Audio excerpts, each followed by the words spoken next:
ಹವಾನಿಯಂತ್ರಿತ ಕಚೇರಿಗಳು, ಕುತ್ತಿಗೆಗೊಂದು ID card, ಕೈತುಂಬ ಸಂಬಳ ಮತ್ತು ಸುಭದ್ರ ಭವಿಷ್ಯ ಇವು ಭಾರತದ ಪ್ರತಿಷ್ಠಿತ ಐಟಿ ಕಂಪನಿಗಳ ಬಗ್ಗೆ ನಮಗಿರುವ ಕಲ್ಪನೆ.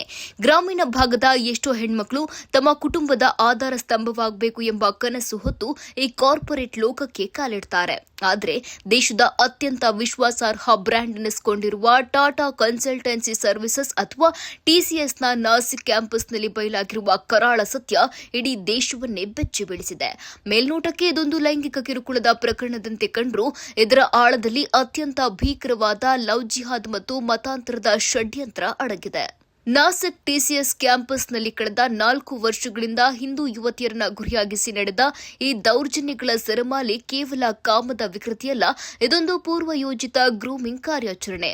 ವಾಟ್ಸ್ಆಪ್ ಗ್ರೂಪ್ಗಳ ಮೂಲಕ ಹೆಣ್ಣು ಮಕ್ಕಳ ಮೇಲೆ ನಿಗಾ ಇಡುವುದು, ಬ್ಲಾಕ್ ಮೇಲ್ ಮಾಡುವುದು ಮತ್ತು ಮದುವೆಯ ಸುಳ್ಳು ಭರವಸೆ ನೀಡಿ ದೈಹಿಕವಾಗಿ ಬಳಸಿಕೊಳ್ಳುವುದು ಇಲ್ಲಿ ಸಾಮಾನ್ಯ ಎನಿಸಿತು. ಇದರ ಜೊತೆಗೆ ನಡೆದಿದ್ದು ಧಾರ್ಮಿಕ ಬ್ರೈನ್ ವಾಶ್. ಕಚೇರಿಯ ಆವರಣದಲ್ಲಿಯೇ ನಮಾಜ್ ಮಾಡಲು ಒತ್ತಾಯಿಸುವುದು, ರಂಜಾನ್ ಉಪವಾಸ ಮಾಡುವಂತೆ ಒತ್ತಡ ಹೇರುವುದು ಮತ್ತು ಗೋಮಾಂಸ ತಿನ್ನಲು ಹಿಂಸೆ ನೀಡಿದ ದೂರುಗಳು ಎಂದು ಎಫ್ಐಆರ್ನಲ್ಲಿ ದಾಖಲಾಗಿವೆ. ಇದು ಐಟಿ ಕಂಪನಿಯೋ ಅಥವಾ ಮತಾಂತರದ ಅಡ್ಡಿಯೋ ಎಂಬ ಪ್ರಶ್ನೆ ಈಗ ಮುನ್ನೆಲೆಗೆ ಬಂದಿದೆ. ಇಲ್ಲಿ ಎದ್ದಿರುವ ಗಂಭೀರ ಪ್ರಶ್ನೆಯೆಂದರೆ, ಈ ಜಾಲಕ್ಕೆ ಕುಮ್ಮಕ್ಕು ನೀಡಿದ್ದು ಯಾರು? ಬರೋಬ್ಬರಿ 4 ವರ್ಷಗಳ ಕಾಲ ಇಷ್ಟೊಂದು ದೊಡ್ಡ ಮಟ್ಟದ ಶೋಷಣೆ ನಡೀತಾ ಇದ್ರೂ ಟಿಸಿಎಸ್ನ ಆಡಳಿತ ಮಂಡಳಿ ಮತ್ತು ಎಚ್ಆರ್ ವಿಭಾಗ ಕುರುಡಾಗಿ ಕುಳಿತಿದ್ದೇಕೆ? ಕಾರ್ಪೊರೇಟ್ ಕಂಪನಿಗಳಲ್ಲಿ ಮಹಿಳೆಯರ ರಕ್ಷಣೆಗಾಗಿ ಪಾಶ್ ಸಮಿತಿ ಇರಬೇಕು ಎಂಬ ಕಾನೂನಿದೆ. ಆದರೆ ಇಲ್ಲಿ ಸಮಿತಿಯೇ ಅಸ್ತಿತ್ವ ಕಳೆದುಕೊಂಡಿತ್ತು. ಎಲ್ಲಕ್ಕಿಂತ ಆಘಾತಕಾರಿ ವಿಚಾರವೆಂದರೆ, ನೊಂದ ಯುವತಿಯರಿಗೆ ರಕ್ಷಣೆ ನೀಡಬೇಕಿದ್ದ ಕಂಪನಿಯ ಸ್ಥಳೀಯ ಮುಖ್ಯಸ್ಥರೇ ಆರೋಪಿಗಳ ಜೊತೆ ಶಾಮೀಲಾಗಿದ್ರು ಎಂಬ ಆರೋಪ ಕೇಳಿ ಬರ್ತಾ ಇದೆ. ಬೇಲಿಯೇ ಎದ್ದು ಹೊಲ ಮೇಯುವಾಗ ಆ ಹೆಣ್ಮಕ್ಳು ನ್ಯಾಯಕ್ಕಾಗಿ ಇನ್ನೆಲ್ಲಿಗೆ ಹೋಗಬೇಕು? ಇದೀಗ ಪ್ರಕರಣದ ಗಂಭೀರತೆ ಅರಿತು ರಾಷ್ಟ್ರೀಯ ಮಹಿಳಾ ಆಯೋಗ ಮತ್ತು ಸ್ಥಳೀಯ ಪೊಲೀಸರು ತನಿಖೆ ಚುರುಕುಗೊಳಿಸಿದ್ದಾರೆ. ತಲೆಮರೆಸಿಕೊಂಡಿರುವ ಆರೋಪಿಗಳಿಗಾಗಿ ಶೋಧ ನಡೀತಾ ಇದೆ. ಆದರೆ ಕೇವಲ ಕೆಳಹಂತದ ಉದ್ಯೋಗಿಗಳನ್ನ ಬಂಧಿಸಿದ್ರೆ ನ್ಯಾಯ ಸಿಗುತ್ತಾ? ಪಾಶ್ಚಿಮಾತ್ಯ ದೇಶಗಳಲ್ಲಿ ಇಂತಹ ಘಟನೆ ನಡೆದಿದ್ರೆ ಇಷ್ಟೊತ್ತಿಗಾಗಲೇ ಕಂಪನಿಯ ಸಿಇಒ ನ್ಯಾಯಾಲಯದ ಕಟಕಟಿಯಲ್ಲಿ ನಿಲ್ಲಬೇಕಿತ್ತು.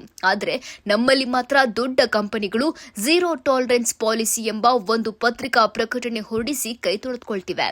ಈ ವ್ಯವಸ್ಥಿತ ಕ್ರಿಮಿನಲ್ ಜಾಲಕ್ಕೆ ವೇದಿಕೆ ಮಾಡಿಕೊಟ್ಟ ಟಿಸಿಎಸ್ ಮುಖ್ಯಸ್ಥರು ಈ ಅಪರಾಧದ ಹೊಣೆ ಹೊರಬೇಕಲ್ವಾ? ಇದು ಕೇವಲ 4-5 ಜನರ ವಿಕೃತಿಯಲ್ಲ, ಇದೊಂದು ವ್ಯವಸ್ಥಿತ ಐಡಿಯಾಲಜಿಯ ಅಜೆಂಡಾ. ಮೌನವಾಗಿ ಹರಡ್ತಿರುವ ಈ ಲವ್ ಜಿಹಾದ್ ಎಂಬ ವಿಷಜಂತು ಈಗ ಕಾರ್ಪೊರೇಟ್ ಭದ್ರಕೋಟೆಯನ್ನೇ ಪ್ರವೇಶಿಸಿದೆ. ಎಲ್ಲಿಯವರೆಗೆ ಇಂತಹ ನಿರ್ಲಕ್ಷ್ಯ ತೋರುವ ಕಂಪನಿ ಮುಖ್ಯಸ್ಥರನ್ನ ಶಿಕ್ಷೆಗೆ ಒಳಪಡಿಸೋದಿಲ್ವೋ ಅಲ್ಲಿಯವರೆಗೆ ಐಟಿ ಕಂಪನಿಗಳ ಗಾಜಿನ ಗೋಡೆಗಳ ಹಿಂದಿನ ಈ ಕರಾಳತೆ ನಿಲ್ಲೋದಿಲ್ಲ. ನಾಸಿಕ್ ಪ್ರಕರಣ ಕೇವಲ ಎಚ್ಚರಿಕೆ ಗಂಟೆಯಲ್ಲ, ಇದು ಕಾರ್ಪೊರೇಟ್ ವ್ಯವಸ್ಥೆಯನ್ನೇ ಶುದ್ಧೀಕರಿಸಬೇಕಾದ ತುರ್ತು ಅಗತ್ಯವನ್ನ ಸಾರಿ ಹೇಳ್ತಾ ಇದೆ.